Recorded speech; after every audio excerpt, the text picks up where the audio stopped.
اللهم صل وسلم على سيدنا ومولانا محمد وعلى آله وأصحابه الذين لا يغرنهم الغرور. اللهم إنا نسألك خير هذا اليوم وبعده ونعوذ بك شر هذا اليوم وبعده. بسم الله الذي لا يضر مع اسمه شيء في الأرض ولا في السماء وهو السميع العليم. اللهم رضينا بالله ربا وبالإسلام دينا وبمحمد نبيا ورسولا. اللهم إنا نسألك علما نافعا ورزقا حلالا طيبا وعملا متقبلا. رب اشرح لي صدري ويسر لي أمري واحلل عقدة من لساني يفقه قولي. لا حول ولا قوة إلا بالله العلي العظيم. آمين يا رب العالمين. أما بعد. Yang sama-sama kita muliakan para guru kita, para alim ulama, para masyayikh, para habaib, para kiai kita, orang-orang tua kita, wabil khusus para imam kita, para imam kita yang kita hormati, ketua DKM masjid kita beserta dengan bapak ibu pengurus yang lain, ketua majelis taklim, perangkat warga RT RW, ketua yayasan yang kami muliakan, terkhusus bapak ibu hadirin wal hadirat, yang besar kami tak sebut gelar, yang kecil kami tak panggil nama. Mudah-mudahan kita semua hamba-hamba Allah yang Allah muliakan, Allah tinggikan kedudukan dan derajatnya. Amin ya rabbal alamin. Sehat bapak ibu? Alhamdulillah. Mudah-mudahan kita senantiasa diberkahi kesehatan, diberikan kesehatan yang sempurna oleh Allah, dengan umur yang berkah, rezeki yang berkah. Ala kulli halin nahmadullah wa nusni alaihi. Dalam keadaan apapun kita senantiasa memuji Allah Subhanahu wa taala. Bapak Ibu yang dimuliakan Allah, kembali kita melanjutkan kajian kita, menajamkan hati, menguatkan iman dalam kitab Mukasafatul Qulub. InsyaAllah kita masuk ke bagian atau bab yang ke-21, Fi Bayaniz Zakat, bab tentang penjelasan zakat. Qala al-musannifu rahimullahu ta'ala allazi nafa'ana bihi wa bi'ulumihi. Qala Allah ta'ala وَالَّذِينَ هُمْ لِلزَّكَاةِ فَاعِلُونَ يعني يؤدون.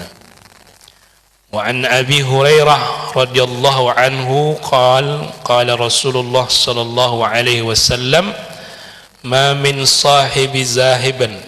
صاحب ذهب ولا فضة لا يؤدي منها حقها إلا إذا كان يوم القيامة سفحت له صفائح من نار فأحمى عليها في نار جهنم فيكوى بها جنبه وظهره أي يوسع جسمه لها كلها وإن كثرت كلما بردت أعدت له في يوم كان مقداره 50,000 سنة حتى يقضى بين العباد فسيرى سبيله إما إلى الجنة وإما إلى النار. Allah Subhanahu wa taala berfirman dalam surah Al-Mu'minun ayat yang keempat, orang yang beruntung itu cirinya diantaranya adalah orang-orang yang menunaikan, membayar zakat. Zakat di sini para ulama menjelaskan bisa zakat an-nufus, zakat jiwa, bisa juga zakat harta. Jadi zakat mensucikan dirinya, mensucikan hartanya. Sebagai penguat ya, sekaligus ancaman nih bagi yang tidak mau melakukan zakat. Dari Abu Hurairah, Allah meridhoinya, Rasulullah sallallahu alaihi wasallam bersabda, tidaklah satupun dari pemilik emas ataupun perak tidak mau menunaikan haknya kecuali nanti pada hari kiamat ada lempengan-lempengan yang terbuat ya dari emas dan perak juga dan berasal dari api neraka, dipanaskan kemudian disetrikakan ya kepada orang yang tidak mau mengeluarkan zakat emas dan perak tersebut. Jazakallahu khairan. Ke punggungnya, kemudian ke sisi lambungnya, dan tubuhnya pun dibesarkan. Setiap kali dingin setrika itu atau lempengan itu kembali dipanaskan dalam ukuran waktu, yaitu 1 hari yang ukuran waktunya kita 50.000 tahun, sampai nanti habis semua hamba-hamba ditentukan nasibnya, maka dia akan melihat jalannya atau nasibnya atau bagiannya apakah ke surga atau ke neraka. Bapak Ibu yang dimuliakan Allah Subhanahu wa taala, mengenai zakat ini kita nggak boleh main-main Bapak Ibu ya, nggak boleh main-main karena dia adalah rukun, karena dia rukun kita, rukun Islam. Makanya di dalam Al-Quran Allah Subhanahu wa taala itu menggandengkan antara mendirikan sholat dengan membayar zakat. Sebagai contoh, Allah Subhanahu wa taala berfirman dalam surah Al-Baqarah ayat 110, Aqimus shalah wa atuz zakah wa ma tuqaddimu li anfusikum min khair tajiduhu indallah innallaha bima ta'maluna basir. Dirikanlah salat, bayar zakat, dan apapun yang kalian persembahkan untuk diri kalian berupa kebaikan, maka Allah akan memberikan balasan kepada kalian, dan Allah Maha mengetahui terhadap apa yang kalian perbuat. Bapak Ibu yang dimuliakan Allah, ada yang perlu kita pahami dari ayat ini. Yang pertama adalah faktanya, setiap kita melakukan sholat atau mendirikan sholat, maka kita harus memenuhi persyaratan sholat itu. Persyaratan sholat itu apa? Wudu, gitu kan? Kalau kita tidak berwudu diantaranya, maka kita tidak sah sholat kita. Jadi persyaratan sholat harus kita penuhi, mau tidak mau, gitu kan? Kalau tidak kita penuhi, maka tidak diterima sholat kita. Nah, kemudian persyaratan syarat zakat itu apa? Harus kita penuhi persyaratannya. Syaratnya sampai nisabnya, gitu ya. Kemudian milik sendiri, kemudian 1 haul berlalu, 1 tahun berlalu. Nah, jadi kalau tidak dipenuhi persyaratan, maka tidak sah zakat, kan begitu. Namun Bapak Ibu yang dimuliakan Allah, mana yang lebih cepat kita memenuhi persyaratannya? Apakah persyaratan sholat atau persyaratan zakat? Nah, biasanya kan sholat. Kalau yang zakat itu pelan-pelan saja. Makanya di sini Bapak Ibu yang dimuliakan Allah, seharusnya kita harus bergegas juga. Maka di saat Allah katakan dirikan sholat, bayar zakat, maka nggak main-main ini, harus kita bergegas juga untuk memenuhi persyaratan zakat itu. Bagaimana caranya? Ya, kita harus berikhtiar, berupaya untuk menjadi orang yang muzakki, bukan mustahik, kan yang berhak menerima zakat saja, gitu kan? Harus gitu, berupaya begitu, berupaya semampu kita.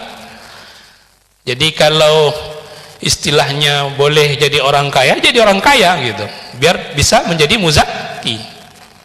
Dan kita tidak bermain-main ya, artinya kita serius ya, seperti seriusnya kita mendirikan sholat, seperti seriusnya kita memenuhi persyaratan untuk sholat. Nah kemudian Bapak Ibu yang dimuliakan Allah, pentingnya ya, sekaligus menjadi hikmah dari ayat yang kita bacakan tadi surah Al-Baqarah ayat 110 ini, pentingnya kita berzakat itu adalah sebagaimana yang dikatakan Rasulullah sallallahu alaihi wasallam, ma khalatat sadaqatu malan illa ahlakathu. Dalam hadis diriwayatkan oleh Imam Baihaqi dari Sayyidah Aisyah radhiyallahu taala anha. Makna hadisnya begini, kalau harta itu sudah seharusnya dizakatkan tapi tidak kita keluarkan zakatnya, itu akan berakibat apa? Harta yang halal itu dirusak oleh harta yang haram. Itu akibatnya. Maka jangan main-main di sini ya. Ya tergantung macam-macam zakat yang kita ketahui ya Bapak Ibu, asal sudah saatnya, sudah waktunya dikeluarkan tapi kita tidak keluarkan, maka dikhawatirkan nanti harta yang haram itu merusak harta yang halal. Loh kok bisa akan begitu ya Bapak Ibu ya? Jadi begini, kita itu kan secara tidak langsung bisa berbuat maksiat Bapak Ibu, bisa berbuat maksiat.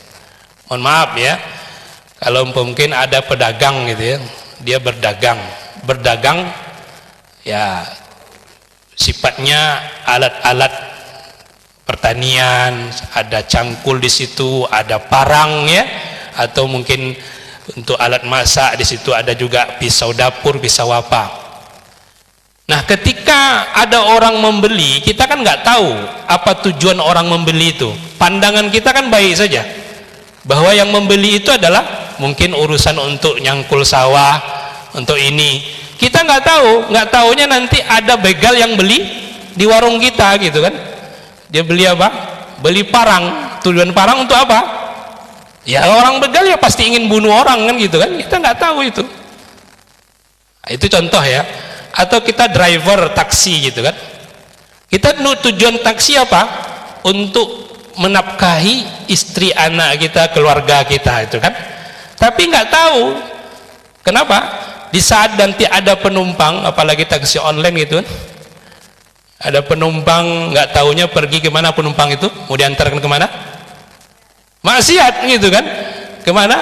Ke klub nih gitu kan, atau mungkin tempat-tempat aneh-aneh lah ya nak. Emangnya driver nanya mau kemana Pak? Ya, oh saya nggak, bukan, nggak boleh Pak, haram hukumnya. Ada nggak gitu? Nggak ada.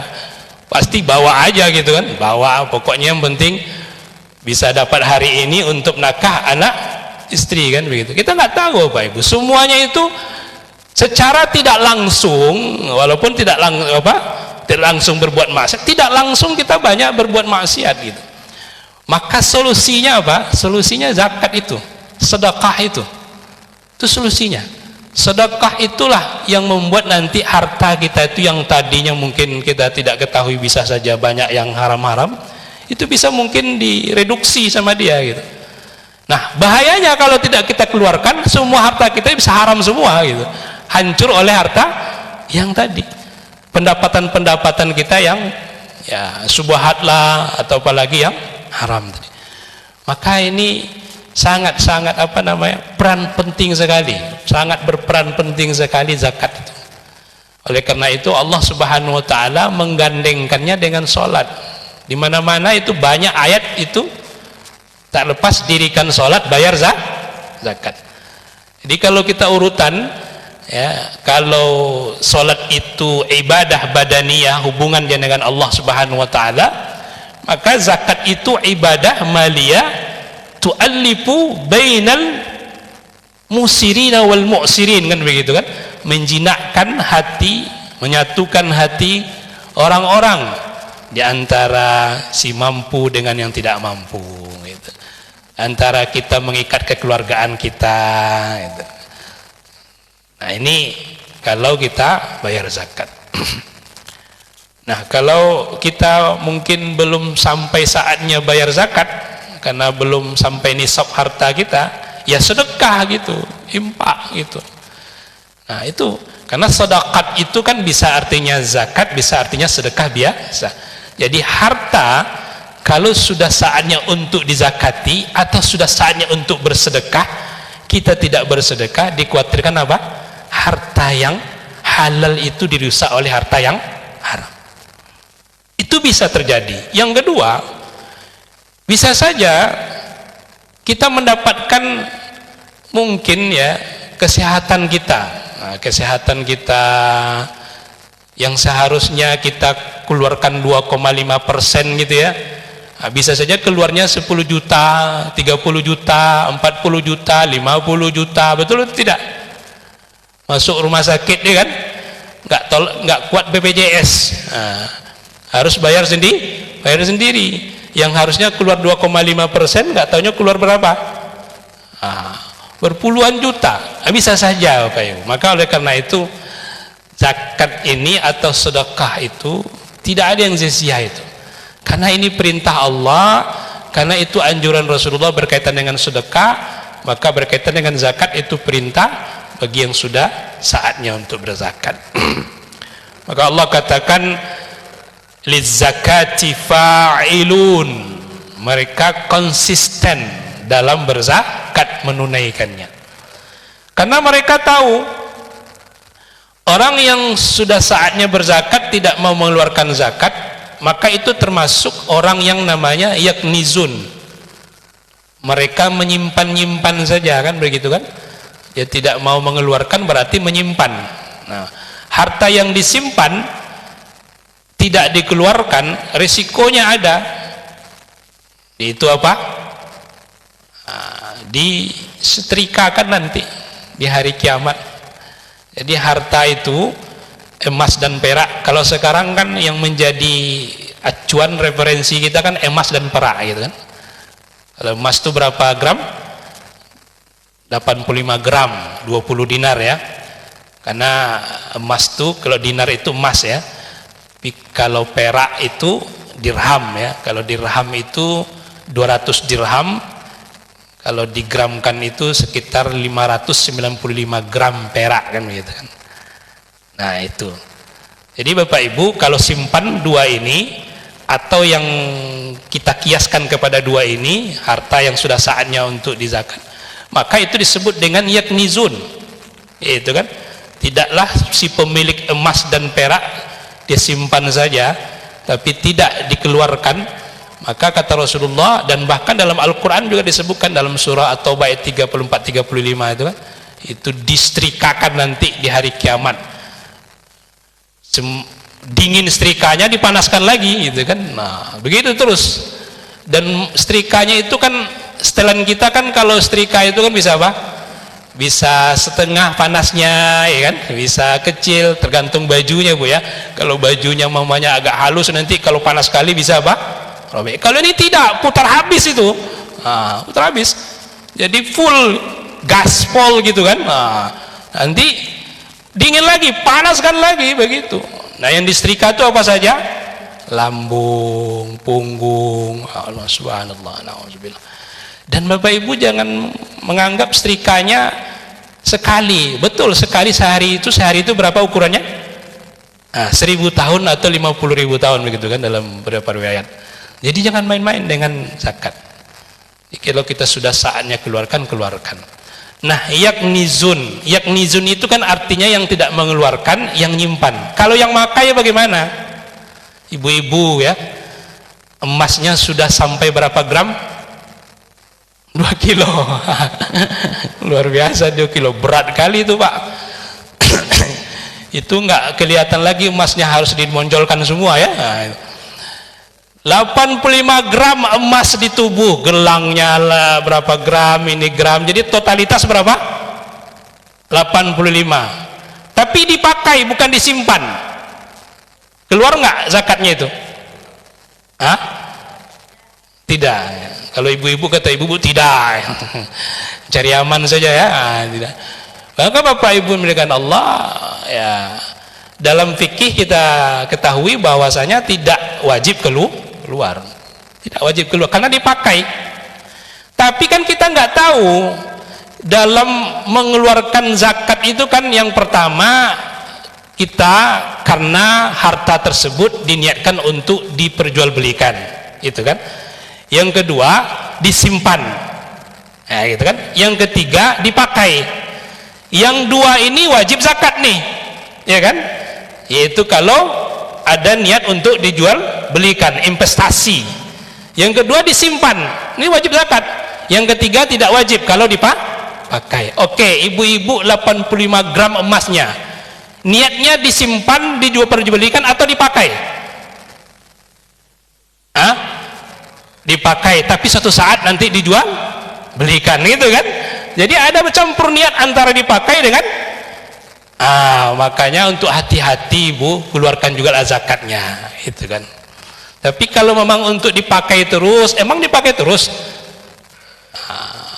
karena ragu-ragu gitu kan. Maka oleh karena itu untuk hati-hati dijual. Walaupun ya dalam hadis Rasulullah, hadis riwayatkan oleh Imam Tirmizi, Abu Daud, yaitu ada seorang anak perempuan yang digendong oleh ibunya, kemudian nampak oleh Rasulullah di di tangan anaknya itu ada ada kalung ghalizatani, berat nampaknya, tebal gitu kan. Maka Rasulullah bilang, apakah kamu sudah keluarkan zakatnya? Tu'tina zakataha. Maka jawab ibunya, qalat la, belum. Maka kata Rasulullah, ayassurruki an yusawwirakillah bisiwaraini minan nar. Apa kau merasa senang nanti pada hari kiamat Allah kalungkan kepada kalian kalung, dua kalung yang terbuat dari api neraka, atau gelang yang terbuat dari api neraka. Maka tiba-tiba sang ibu memberikan emas tersebut kepada Rasulullah. Maka kata Rasulullah, hazihi lillahi wa rasulih, ini untuk Allah dan Rasulnya ya. Nah, sebagian para ahli hadis, para ulama menyimpulkan bahwasanya zakat barang yang dipakai tetap dizakati gitu. Tapi ini masih ikhtilaf, masih ada perbedaan pendapat para ulama, masih ihtimal, hadisnya masih mengandung ihtimal, kemungkinan-kemungkinan. Maka ke dalam kaidah usul fikih, ad-dalil idza tatarraqa ilaihi ihtimal batalat istidlal, gitu kan. Kalau dalil masih ada ihtimalnya, kemungkinan-kemungkinannya, maka tidak bisa dijadikan sebagai hujjah gitu. Artinya Bapak Ibu, ada yang mengatakan dizakati, ada yang mengatakan tidak. Maka silakan ya pakai yang mana gitu ya. Tapi kalau untuk kehati-hatian mungkin ya keluarkan juga lah zakatnya. Kalau sudah sampai berapa gram? 85 gram. Tapi kalau kurang dari itu enggak. Nah, yang dipakai, maksud kami yang dipakai itu bukan namanya apa? Yaknizun. Jadi yang al-kanzu itu adalah yang disimpan, ditaruh di lemari, yang sudah akan berpotensi menjadi apa? Keuntungan gitu kan. Ya bisa saja nanti diperjualbelikan suatu saat gitu kan. Nah, kalau bapak-bapak yang punya emas 85 gram dipakai, boleh nggak? Nggak boleh, tetap wajib zakat. Nah gitu kan. Nah, itu bedanya ibu-ibu dengan bapak-bapak. Makanya ibu senang-senang kalau pakai emas. Ibu tuh nggak senangnya kalau ada masalah gitu kan. Nah, itu. Tapi kalau ada emas tuh senang ibu-ibu. Makanya belikan ibu-ibu emas Pak ya, biar senang ya. Jadi ibu-ibu yang dimuliakan Allah, bapak yang kami hormati, intinya apa? Jangan ditahan. Kalau sudah saatnya dikeluarkan, keluarkan.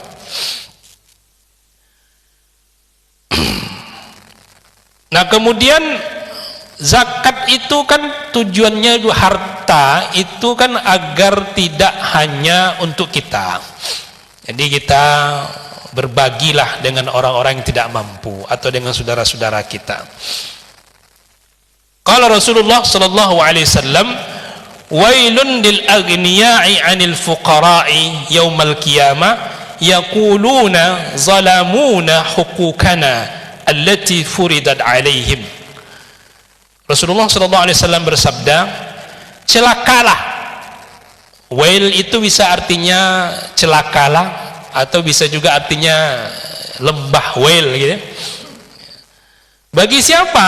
Bagi orang-orang yang mampu, ya. Nanti kelak di pada hari kiamat orang-orang fakir akan berkata, ya Tuhan, ya Allah, mereka zalimkan hak-hak kami yang telah dipardukan kepada mereka. Jadi nanti orang-orang tidak mampu, orang-orang fakir itu protes nanti kelak di hari kiamat.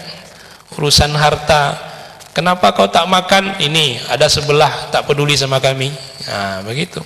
Zalim itu, zalim.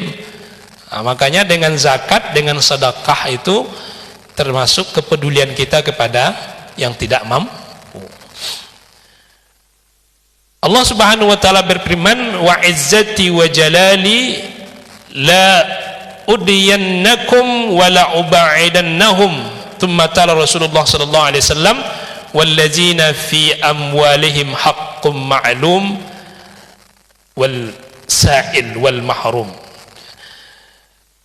Demi kemuliaanku, demi keagunganku, maka orang-orang yang fakir itu kami dekatkan, saya dekatkan ke dalam surga, dan yang tidak mau berzakat itu saya akan jauhkan dari surga. Begitu. Maka berhati-hati kita yang saatnya sudah kita berzakat. Kemudian Rasulullah SAW membacakan firman Allah Subhanahu wa taala surah Al-A'raj, ya. Orang-orang yang beriman itu cirinya adalah, diantaranya adalah dalam harta mereka itu ada hak yang sudah ditentukan. Bagi siapa? Bagi sa'il, yang meminta-minta, wal mahrum, dan yang tidak meminta-minta, yang menjaga dirinya dari meminta-minta. Jadi memang dari harta kita itu sudah ada ketentuan untuk siapa? Untuk orang yang meminta-minta dan orang yang tidak minta-minta. Jadi jangan anggap sudah beres saja kita, yang penting ibadah mahdha, amanlah gitu. Salat tahajud oke, ya. Salat duha mantap. Salat fardu sudah oke, apalagi setiap waktu di masjid umpama, ya. Tapi ibadah yang lain malia kita cuek, kita anggap hal-hal yang biasa. Maka nanti pada hari kiamat orang-orang fakir itu datang nanti protes kepada kita. Bapak Ibu yang dimuliakan Allah Subhanahu wa taala, jadi kalau cerita, ya, ada cerita itu di sini diceritakan oleh Imam Al-Ghazali rahimahullah taala ketika jamaah tabi'in mendatangi Abu Sinan rahimahullah taala. Abu Sinan ini termasuk perawi hadis juga. Itu ketika mereka mengunjungi beliau, kemudian Abu Sinan ini mengajak orang yang mengunjungi itu, kita datang kepada saudara kita yang kena musibah, yang saudara kita ini dia sedang menangis, sedang sedih sekali. Ada apa? Mari kita tengok keadaannya. Maka ketika mereka sampai ke suatu tempat yang dituju, maka orang ini pun bercerita, ada apa engkau menangis? Aku tadi malam menggali kubur saudaraku. Ku gali kubur saudaraku karena waktu kami mengantarkan mayatnya, jenazahnya, orang sudah bepergian. Tiba-tiba aku belum berpergian, aku belum pergi, aku dengar ada suara, dan suara itu berbunyi, oh jangan biarkan aku sendiri, bantu aku, tolong aku. Maka karena ada rasa sayangku, rasa ibaku, rasa persaudaraanku, maka aku terus dengarkan suara itu, ternyata berasal dari kubur saudaraku. Dan aku gali kubur saudaraku, kemudian nabastu artinya aku gali untuk menyelidiki apa yang terjadi dalam kubur itu. Maka ketika aku sudah mulai sampai ke jenazahnya, aku tengok ada api yang melilit ke lehernya, gitu kan, melilit ke lehernya. Maka saudaraku itu meminta tolong, bantu aku. Padahal waktu aku di dunia rajin puasa, rajin sholat, rajin tahajud, rajin itu, begitu kan. Maka Aku ingin bantu dia. Ketika aku ingin bantu melepaskan kalung api itu, tangan pun ku kena juga, kata dia kan. Maka kata Abu Sinan bersama dengan jemaah yang datang menjenguknya, ada apa dengan saudaramu?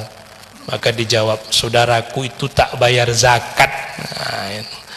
Jadi Bapak Ibu yang dimuliakan Allah, ini bukti yang disampaikan oleh tabi'in. Jadi jangan merasa aman kita dikubur tuh, bisa saja kita nanti dikubur tuh terbakar. Ini kata Abu Sinan kepada saudara ini persekat yang telah Allah kasih kepada saudaramu. Mudah-mudahan nanti di akhirat enggak lagi, kan begitu kan. Nah, di dunia sudah dikasih, mudah-mudahan di akhirat tidak lagi, kata Abu Sinan. Jadi Bapak Ibu yang dimuliakan Allah, jangan main-main dengan mengenai zakat kalau yang wajib ya, ataupun kalau kita tidak mampu ke yang wajib, sedekahkan sedekah. Nah, perlu kami garis bawahi, zakat yang menjadi acuan kita kan dua sebenarnya ya, emas sama perak. Nah, nisab emas itu kan agak berat, 85 gram. Tapi kalau nisab perak itu ringan Bapak Ibu, 595 gram. Perak dengan emas mahalan yang mana? Mahal emas. Kalau emas sekarang berapa 1 gram? Emas murni 1 juta? 700, 800 begitulah ya. Kalau perak itu tidak sampai segitu, 100.000 saja satu perak itu mungkin ya. Kali 595 gram perak, nah berapa itu? Maka oleh karena itu seharusnya kalau kita tidak sampai nisab zakat emas, maka kita ambil nisab zakat perak. Kalau kita kan ngejarnya yang emas-emas saja gitu kan. Nah, itu. Jadi kalau bisa ya keluarkan zakat nisab perak yang wajib gitu ya. Nah, 590 gram. Nah, carilah harga perak itu berapa, totalkan kalikan dengan 595 gram. Nah, itu umpamanya kalau kita apakan ada 10 juta umpamanya duit kita. Nah, coba kita lihat nisab perak, jangan nisab emas. Kalau nisab emas nggak nyampe 10 juta itu. Karena kalau emas sekarang taruh 800.000, maka kita harus mencarikan 80 juta kan begitu kan. Nah, jadi oleh karena itu coba kita beralih sekarang kepada yang sifatnya di mana kita mampu. Nah, gitu. Jangan nunggu yang emas ya, karena emas ini harus apa dulu? Harus sampai ke nisab 85 gram gitu. Pada intinya kita berupaya menjauhi nanti siksaan Allah Subhanahu wa taala baik di dalam kubur apalagi di akhirat terkait dengan mengenai harta. Mudah-mudahan Allah Subhanahu wa taala ya menjauhkan kita dari sifat bakhil ya, sifat kikir, sifat pelit, dan mudah-mudah kita untuk berdermawan atau menjadi orang yang membantu baik dalam sedekah kita yang sunnah maupun yang wajib yaitu zakat. Wallahu a'lam bishawab. Mungkin itu saja yang bisa saya sampaikan pada kesempatan ini. Masih ada waktu, Pak? Habis? Ada? Habis? Hah? Ada pertanyaan? Ibu-ibu ada pertanyaan? Oh, masih ada. Kasih kesempatan Ibu. Waalaikumsalam warahmatullahi wabarakatuh.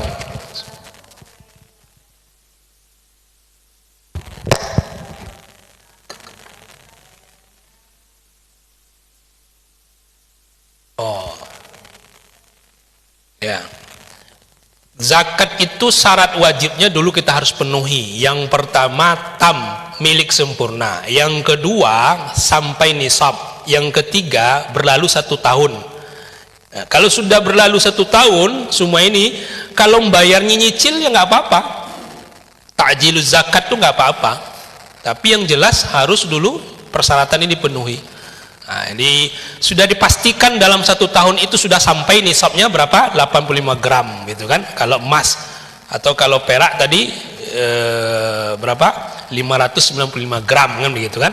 Pokoknya itu aja intinya. Nah, kalau untuk bayarnya nanti silakan saja, boleh dicicil per bulan, boleh ini. Kan ada itu yang disegerakan bayarnya gitu ya. Nah, itu boleh saja. Enggak apa-apa itu, Bu. Wallahu a'lam bishawab. Gitu, Bu ya. Waalaikumsalam warahmatullahi wabarakatuh. Ya.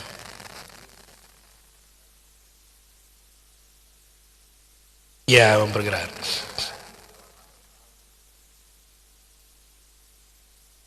Depan hisab emas. Ya. Ya. Oh iya. Jadi memang menjadi permasalahan ya memperkirakan ini.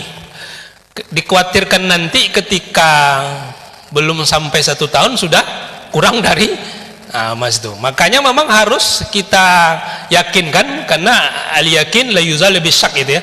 Keyakinan itu nggak bisa dihilangkan oleh keraguan. Ya, kalau ragu-ragu ya belum lah. Tapi pastikan saja, pastikan bahwasanya zakat kita itu kalau sampai 1 tahun itu sudah nisabnya 85 gram, dan itu tidak ada lagi mungkin yang lain-lain kurang-kurang harus diambil ini gitu kan. Nah biasanya kita itu kan untuk mengeluarkan itu, Bapak Ibu yang dimuliakan Allah, itu aja ya setan-setan yang mengganggu itu pasti ada ya, yang mengurang-ngurangi kita, nggak usah nanti kurang hartamu macam-macam itu kan, belum cukup gitu. Nah biasanya mengeluarkan begitu, tapi kalau menerima tidak, enak saja gitu. Itu biasa itu dalam kehidupan gitu kan. Maka oleh karena itu ya, kalau mendistribusikannya per bulan itu nggak ada masalah. Tapi yang masalahnya itu apa? Cukup nggak sampai 1 tahun tuh begitu kan? Nah inilah gangguan-gangguan setan itu nanti muncul. Oleh karena itu, karena kalau sudah berazam kita, itu nggak ada masalah.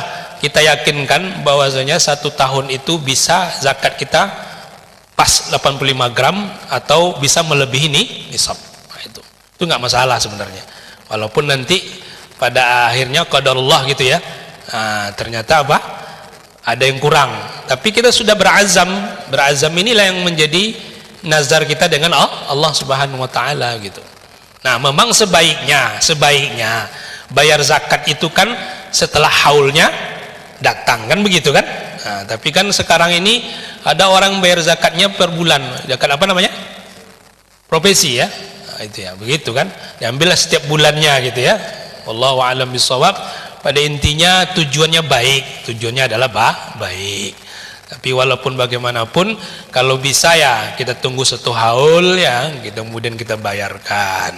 Seperti yang kita lakukan setiap bulan Ramadan Bu ya, Pak ya. Nah, itu ada panitia zakat. Wallahu a'lam bishawab. Mudah-mudahan kita diberikan kemudahan oleh Allah Subhanahu wa taala, dimudahkan rezeki kita, dimudahkan urusan kita, diberkahi umur kita, diberkahi rezeki kita.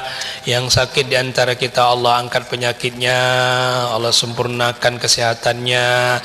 Yang wafat di antara kita, baik orang tua kita, saudara-saudara kita, Allah ampuni dosa mereka, Allah mudahkan mereka dalam kubur, Allah jadikan kubur mereka surga, taman-taman surga Allah Subhanahu wa taala. Dan kepada saudara-saudara kita yang ditimpa musibah barusan di Cianjur, dimanapun, Allah angkat musibah mereka, Allah mudahkan urusan mereka, Allah berikan kekuatan kepada mereka, Allah teguhkan iman mereka. Ala hazin niyyah salihah likulli amalin salih. Al-Fatihah. Auzubillahi minasyaitonir. Bismillahirrahmanirrahim. Alhamdulillahi rabbil alamin arrahmanir rahim maliki yaumiddin iyyaka na'budu wa iyyaka nasta'in ihdinas siratal mustaqim siratal ladzina an'amta 'alaihim ghairil maghdubi 'alaihim waladdallin amin. Demikian bisa kami sampaikan, mohon maaf dalam penyampaian. Wa akhiru da'wana alhamdulillahi rabbil alamin subhanakallah bihamdika asyhadu an la ilaha illa anta astaghfiruka wa atubu ilaik. Wassalamu alaikum warahmatullahi wabarakatuh. Sallallahu ala Muhammad sallallahu alaihi wasallam